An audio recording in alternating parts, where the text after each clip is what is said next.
पेश की, जिनमें मृतकों में महिलाएं महंगे गहने पहने हुए दिख रही हैं, जिससे पता चलता है कि वो अच्छे परिवारों से आती थी और मारी गई। हादसे के दूसरे दिन प्रशासन ने शवों के ढेर बनाकर उनमें आग लगा दी। किसी भी फोटोग्राफर को साइट के पास जाने की इजाजत नहीं थी।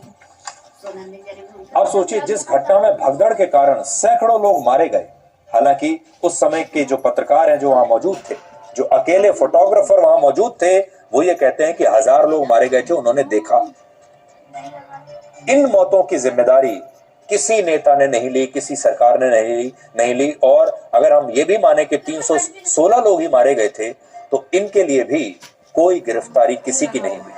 आपको याद होगा पिछले महीने जब हैदराबाद में पुष्पा 2 के प्रीमियर के दौरान भगदड़ मचने से एक महिला की मौत हो गई थी, तब पुलिस ने एक्टर अल्लू अर्जुन को अगले ही दिन गिरफ्तार कर लिया था। और हम इस गिरफ्तारी के खिलाफ नहीं है। पुलिस ने इस मामले में जो किया सही ही किया। हमारा कहना सिर्फ इतना है कि जब इसी तरह की घटनाएं सरकारों की खराब व्यवस्था के कारण होती हैं, तब उन घटनाओं में इसी तरह की कार्रवाई क्यों नहीं होती? जब दूसरी जगहों पर भगदड़ से लोग मारे जाते हैं, तब कोई गिरफ्तारी क्यों नहीं होती? जैसे अल्लू अर्जुन को आपने एक दिन में गिरफ्तार कर लिया, ऐसे ही 1954 में जब इतने सारे सैकड़ों लोग मारे गए, तब किसी की गिरफ्तारी क्यों नहीं हुई?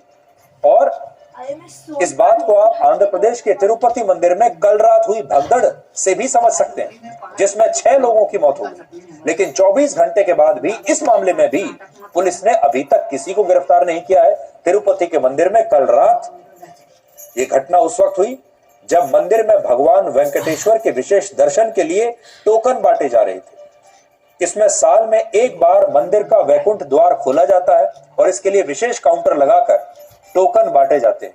लेकिन कल मंदिर परिसर में बनाए गए 91 काउंटर्स के बाहर हजारों लोगों की भीड़ जमा हो गई और इनमें भी कुछ लोगों ने काउंटर के पास एक गेट खुलने पर अंदर घुसने की कोशिश की और इसी दौरान भगदड़ मच गई, जिसमें 6 लोगों की मौत हो गई और 40 लोग घायल हो गए।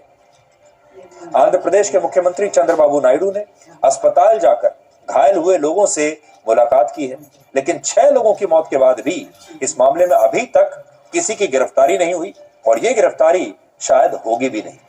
जहां भीड़ को नियंत्रित करने की जिम्मेदारी सरकारों की होती है, प्रशासन की होती है, पुलिस की होती है, वहां ऐसे मामलों में 6 लोग मर जाएं या 600 लोग मर जाएं, कोई एक्शन नहीं होता। आपको याद होगा पिछले साल हाथरस में भी जब एक सत्संग के दौरान भगदड़ ऐसे ही हुई, तब भी उस मामले में बाबा नारायण साकार के खिलाफ कोई कार्रवाई नहीं हुई थी।